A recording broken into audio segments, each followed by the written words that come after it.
A quiet apartment on Northside Drive becomes the center of a rapidly tightening investigation. Officers move with precision, weapons drawn, each step a practiced choreography of risk.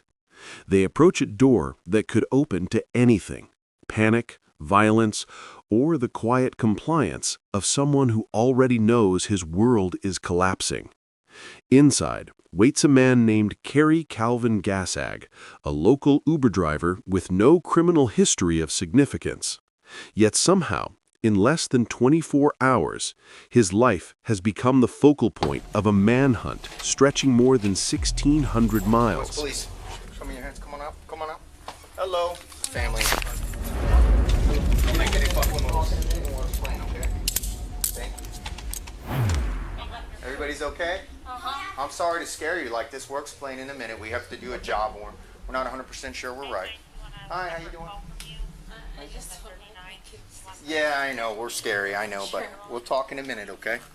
What the officers know, and what the family inside does not, is that a crime has been witnessed in real time, not by someone standing in Key West, but by a stranger watching a tourist webcam from a desk in Boston.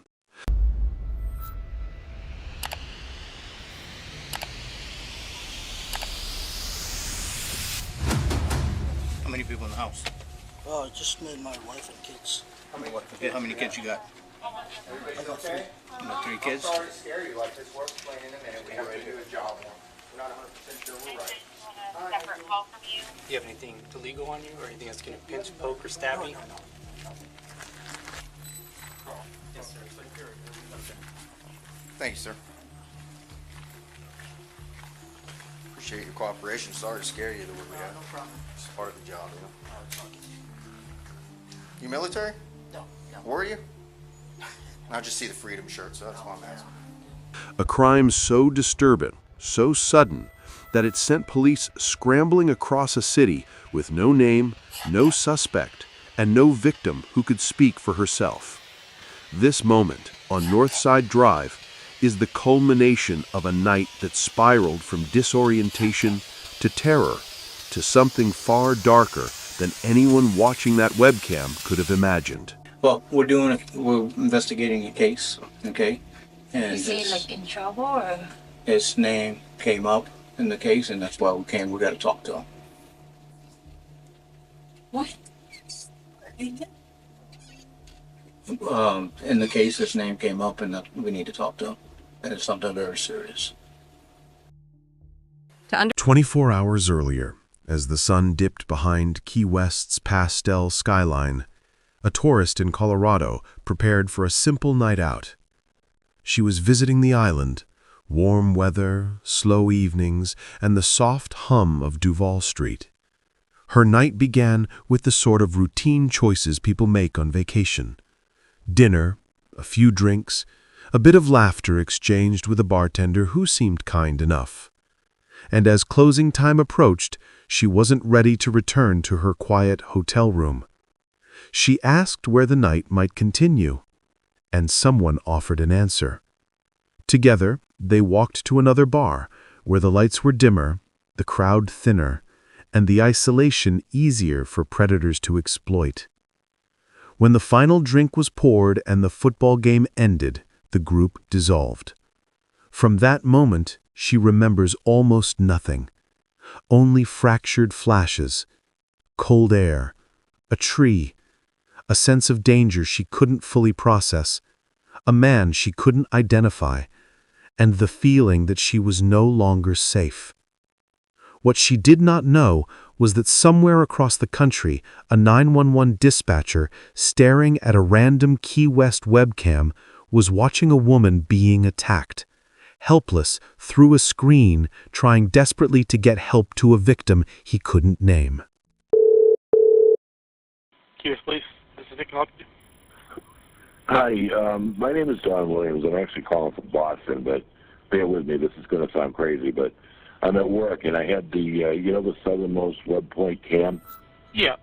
Yeah, I could almost swear that a little while ago, I've been busy, my phone keeps ringing here, I'm a 911 operator, but I could almost swear that I saw somebody get raped. Okay, and what exactly did you see there? What did you see? Well, I saw at first I thought it was a guy and a girl clowning around, and then they went behind the monument thing there, the thing I'm talking about, the southernmost thing, and all of a sudden she come out and it looked like she was fighting. She fell flat on her face, her shoes fell off, and she ran in one direction, and he was pulling up his pants, and he ran in the other direction, and then he came back with looked like a gray four-door car, and jumped out and ran over there and grabbed what looked like maybe her underpants and her dress or something. I don't know.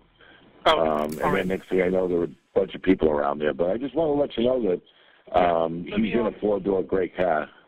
Sure. Can I put you on hold for just a second? Let me see if I can get one of the officers on the line, okay? Yeah, sure. Thank you. When police found the woman hours later, she was confused, unclothed, and emotionally shattered inside the lobby of a resort. She didn't remember why she was there. She didn't remember who had hurt her. She didn't remember the phone she no longer had. What place? This is Angela. Hello, this is Julio Garcia. I'm the night manager here at Southernmost Beach Resort. And what happened is that there is a female. She just walked in the lobby. She was naked, and I asked her. Yeah, I asked her that. What happened to her clothes? Southernmost Beach Resort lobby. So she said the southernmost lobby. Yeah, Southernmost Beach Resort. She's still in there? Right now. Yeah, she's still in here. She doesn't remember anything. She doesn't remember why she's naked. She said that she believed that she was raped by somebody who has his phone and her wallet, her phone and her wallet. And ma'am. Larry tries to get it. She's trying to go to the let room. her know that we have help coming to her. She says she doesn't remember anything. She doesn't remember what got police here. But the officers investigating her case had something she didn't. A video she'd unknowingly recorded herself. 7 minutes of chaos, crying, shuffling, overlapping voices, and a man identifying himself only as Calvin. A man who, moments earlier, had interrupted another attacker. A man who presented himself as a rescuer. This recording, frantic, disoriented, raw, was the breadcrumb police needed. By tracing the location of her discarded phone, they pinpointed the area where she had last been with him.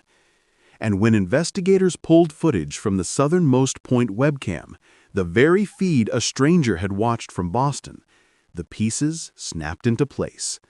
The car, the license plate, the clothing, the man. It all led to one name: Cary Calvin Gasag. Using the tracking feature on the victim's iPhone, officers located it discarded in a gravel planter near the intersection of Waddell Street and Alberta Street.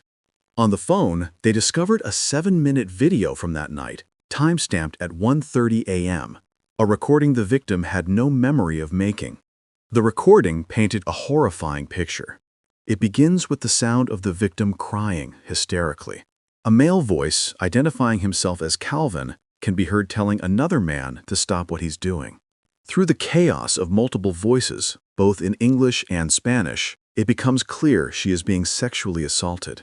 The woman's desperate pleas to stop continue, while Calvin can be heard ordering the man to zip up his pants. In that moment, what appeared to be an act of rescue would instead become the beginning of another nightmare. After seemingly rescuing her from one attacker, Gasag promised to drive the traumatized woman to the safety of her hotel. But during the drive, his true intentions became clear. He began making sexual advances, asking her if she wanted to have sex with him. When she adamantly refused and demanded to get out of the car, Gasag instead drove her to the southernmost point buoy, where she became a victim for the second time that night. With Gasag in custody and his role in the second assault clearly documented, investigators faced a new challenge: identifying the first attacker. Their breakthrough came when they reviewed surveillance footage from businesses along Duval Street. Cameras from Margaritaville captured the victim walking alongside a man in a maroon dress shirt at 1:13 a.m., just 17 minutes before her first assault. Using law enforcement databases and the distinctive physical features visible in the footage, detectives were able to identify the man as Jorge Calderon Nunez. He was a 32-year-old commercial fisherman originally from Colombia and had encountered the intoxicated victim as she made her way back to her home. Under the guise of ensuring her safety, he offered to accompany her back to her hotel. Instead, he would sexually assault her near Fleming Street, only to be interrupted by Gassag's arrival. When shown photos of Calderon Nunez, the victim confirmed he was her first attacker. After positively identifying their suspect, investigators discovered Calderon Nunez worked as a crew member on fishing boats at Stock Island. On September 17th, detectives made their way through the maze of docks at Safe Harbor Marina, finally spotting their target aboard a vessel. As police moved in to make the arrest, body cameras captured the dramatic moment they cornered their second suspect. Key West Police, Jorge, come over here now. Come over here now. Turn away from me. Hands behind your back. Do it now.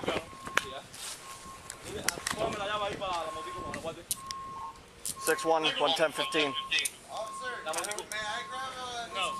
No. Step down.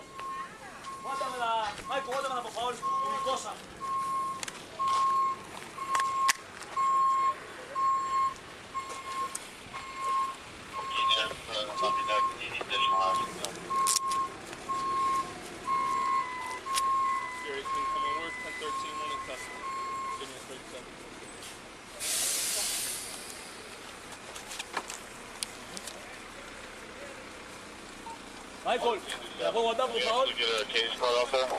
¿Puedo confiar en ti? Gracias.